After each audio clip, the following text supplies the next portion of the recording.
बिस्मिल्लाहिर्रहमानिर्रहीम। अस्सलाम वालेकुम नाज़रीन, आप यूट्यूब चैनल देख रहे हैं। मैं इमरान ख़ान हूँ। सबसे पहले सुहेल अफरीदी साहब का स्टेटमेंट। सुहेल अफरीदी साहब ने ख़िताब किया तलबात के साथ और तालिबात वहाँ पे मौजूद थी पेशावर यूनिवर्सिटी में। और जब उन्होंने इय्याका नअबुदु व इय्याका नस्तईन से आगाज़ किया ये कुरान पाक की आयत पढ़ के, तो तालिबात ने पूरे जुनून के साथ इसका जवाब दिया। अल्लाह रब्बुल इज़्ज़त का कलाम है, लेकिन इमरान ख़ान साहब अपनी तकरीर इन दो आयात से शुरू करते थे हमेशा, इय्याका नअबुदु व इय्याका नस्तईन। तो या अल्लाह हम तेरे से मदद मांगते हैं, तेरी इबादत करते हैं और तुझी से मदद मांगते हैं। तो उसके ऊपर जो रिस्पॉन्स किया तालिबात ने, वो फिर सबको पता है कि अब इमरान ख़ान साहब कहाँ खड़े हैं। फिर इस पे जो है वो सुहेल अफरीदी साहब ने बात भी की, और ये चंद चीज़ें हैं जो मैं आपके सामने रख देता हूँ जो सुहेल अफरीदी साहब ने जवाब दिया, इसमें DGI-SPR को भी। अच्छा जी, एक तो उन्होंने कहा VC साहिबा आपने अंग्रेज़ी में तकरीर की जो मुझे बिल्कुल अच्छी नहीं लगी। मैंने तमाम यूनिवर्सिटीज़ को हदायत की है कि हमारी कौमी ज़बान उर्दू है और तमाम तकरीरें उर्दू में होंगी। मैं ये दूसरी मरतबा कह रहा हूँ, अब तीसरी बार मुझे गुस्सा आएगा। सुहेल अफरीदी साहब ने कह दिया, तो हमारी कौमी ज़बान उर्दू है और तमाम तकारीर उर्दू में होंगी। अच्छा, इसके बाद उन्होंने कहा जी सोशल मीडिया पर एक बंदा कह रहा है कि क्या हम KPK की बच्चियों को गारों में भेज दें। तो ये आप लोगों का ख्वाब तो हो सकता है, लेकिन इन बच्चियों का भाई ये नहीं होने देगा। हमने खैबर पख्तूनख्वा में दोबारा अमन लाया है, लेकिन बंद कमरों के फ़ैसलों ने एक बार फिर हमारी ज़िंदगी अजीरन बनाई हुई है। जब हम दहशतगर्दों की आमद का बताते थे तो ये कहते थे कि हम झूठ बोल रहे हैं और प्रोपेगेंडा कर रहे हैं। अगर मुसलसल ऑपरेशन के बाद कामयाबी नहीं मिल रही तो इसका मतलब है पॉलिसी में शिफ्ट आना चाहिए, और पॉलिसी बंद कमरों में नहीं, खैबर पख्तूनख्वा के स्टेक होल्डर्स को एतमाद में लेकर बनाई जाएगी, तो वो मुस्तकिल और पायदार अमन में अहम किरदार अदा करेगी।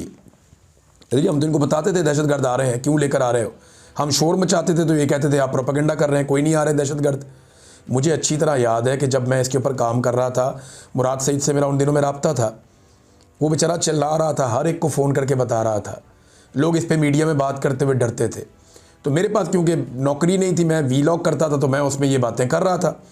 तो मुझे बाकायदा रब्ता करके मिलिट्री इंटेलिजेंस के लोगों ने ये कहा, फ़ौज के लोगों ने मुझे रब्ता करके ये कहा कि जनाब ये सारा प्रोपेगेंडा है, कोई दहशतगर्द नहीं आ रहे खैबर पख्तूनख्वा में।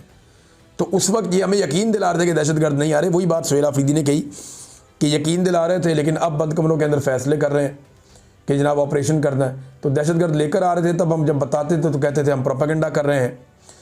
तो उन्होंने कहा यहाँ दहशतगर्दी को ख़त्म नहीं किया जा रहा, यहाँ इमरान खान और PTI को ख़त्म करने की बातें हो रही हैं। अगर उन्होंने दहशतगर्दी को ख़त्म करना होता तो हमारे साथ बैठकर पॉलिसी बनाते। हमने घर छोड़े और हमें कहा गया कि आपको 4 लाख रुपए मिलेंगे जो बंदा घर छोड़ेगा, लेकिन रियासत पाकिस्तान ने आज तक वो पैसे नहीं दिए। हम मिलिट्री ऑपरेशन के नुकसानात अपनी आंखों से देख चुके हैं। हम रास्ते में खड़े होते थे और जो हमारी माएँ और बहनें बग़ैर चप्पल के, सर पर चादर के सड़कों पे आती थी, हमें दोबारा वो मंजर अब नहीं देखना चाहते। सुहेल अफरीदी ने यह भी कहा। कल एक बंदा कह रहा था कि क्या हम खैबर पख्तूनख्वा के बच्चियों को गारों में भेज दें। तो ये आप लोगों का ख्वाब तो हो सकता है, लेकिन इन बच्चियों का भाई ये हरगिज़ नहीं होने देगा। एक माइंडसेट को अच्छा नहीं लगता कि खैबर पख्तूनख्वा तरक्की करे, उनको अच्छा नहीं लगता कि हमारे बच्चे पढ़ें, उनको हमारे बच्चों के हाथ में कलम अच्छा नहीं लगता, क्योंकि हमें हमेशा बे से बंदूक ही सिखाया गया है। यानी एक तो बैटल फील्ड बनाया हुआ ना खैबर पख्तूनख्वा को, कि ये लोग शायद पैदा ही लड़ने के लिए होते हैं।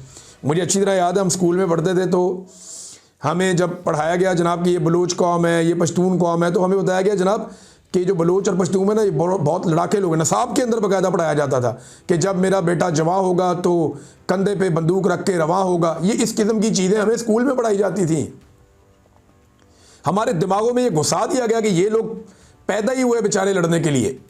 ये फैक्ट्री में नहीं जाएगा, ये इंजीनियर नहीं बनेगा, ये डॉक्टर नहीं बनेगा, ये मशीन नहीं चलाएगा, ये कोई और, मेरा बेटा जवां होगा तो बंदूक कंधे पे रख के रवां होगा।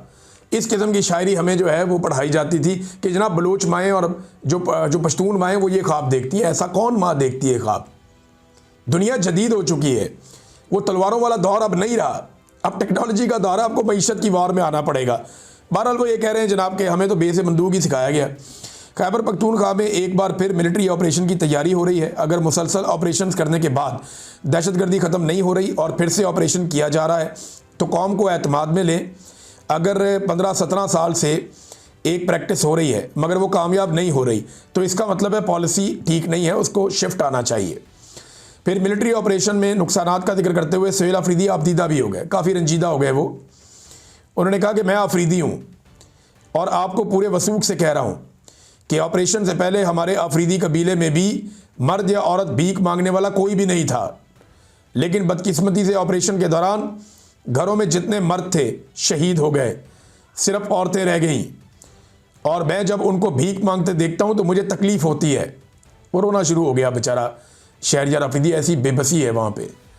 मिलिट्री ऑपरेशन से पहले मेरी अफरीदी कौम में एक भी भीख मांगने वाला नहीं था, ना मर्द और ना औरत। इमरान खान को ख़त्म करने की बात हो रही है।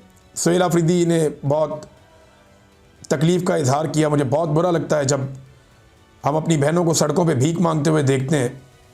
दहशतगर्दी को नहीं, ये इमरान खान को ख़त्म करना चाहते हैं। वज़ीर आला ने कहा कि बंद कमरों के फ़ैसले ख़तरनाक होते हैं। मिलिट्री ऑपरेशन की तैयारी हो रही है। 22 ऑपरेशन, 14,000 टारगेटेड ऑपरेशन हो गए हैं। 22 बड़े और 14,000 टारगेटेड। हमने निशानदेही की, दहशतगर्द आ रहे हैं, हमने रिपोर्ट दी। अगर ऑपरेशन करना है तो एतमाद में लें, सियासी जमातों को एतमाद में लें, यहाँ के मुशरान को एतमाद में लें। ऑपरेशन से हमारे स्कूल, अस्पताल, घर तबाह हुए। मिलिट्री ऑपरेशन शुरू होने से पहले एक भी भीख मांगने वाला नहीं था। ऑपरेशन ड्रोन अटैक, धमाकों से लोग शहीद हुए। अब वहाँ औरतें भीख मांगती हैं। हम दहशतगर्दी के खात्मे के लिए एक बार फिर कुर्बानी देने के लिए तैयार हैं। फिर उन्होंने कहा जी कि मैं इमरान खान साहब का पैगाम लेकर कराची जा रहा हूँ। सिंध हुकूमत से कोई राब्ता नहीं हुआ, सिंध तंजीम से मेरा राब्ता है। ये सुहेल अफरीदी साहब ने स्टेटमेंट दिया। अब जावेद हाशमी साहब ने भी DG ISPR साहब के बयान पर रद्द-ए-अमल दिया है, जो उन्होंने 3 घंटे की प्रेस कॉन्फ्रेंस की, 3 घंटे से ज़्यादा की। उन्होंने कहा DG ISPR की प्रेस कॉन्फ्रेंस सुनकर वक्त ज़ाया नहीं किया। ये लोग अज़ल से मुल्क में दिफाई ऑपरेशन और सियासी ऑपरेशंस कर रहे हैं। कामयाब सिर्फ सियासी ऑपरेशंस में हुए हैं। खैबर पख्तूनख्वा में गोली चलाकर क्या नतीजा निकाल लेंगे? ISPR साहब, इस बार आप तहरीक इंसाफ मुकाओ ऑपरेशन में बुरी तरह नाकाम हुए हैं। अब कौम आपसे नहीं डरती, कौम बहादुर हो चुकी है। इनकलाब आपके सामने है और ये जिस दिन इनकलाब आएगा ना, ये आप इनके पैंतरे नादरीन बदलते हुए देखिएगा। मेरी बात आप लिख कर रख लें। जिस दिन पाकिस्तानी सारे एक दफ़ा बाहर आ गए ना, ये कस्में खा खा के कौम को यकीन दिलाएंगे हम तो जमहूरी थे, हम तो ये करना ही नहीं चाहते थे। ये एक दूसरे को गालियां देंगे, वो कहता था, ये कहता था, उसने कहा था, ये करेंगे। और ये सारे सियासतदान इन्हीं फौजियों को गालियां दे रहे होंगे। ये आप मेरे से लिख के ले लें, यही होना है। जिस दिन आप खड़े हो गए, मैं पाकिस्तानी अवाम से मुखातिब हूँ, जिस दिन पाकिस्तानी खड़े हो गए, इनकी मंजिल ठुक जाएगी सारों की।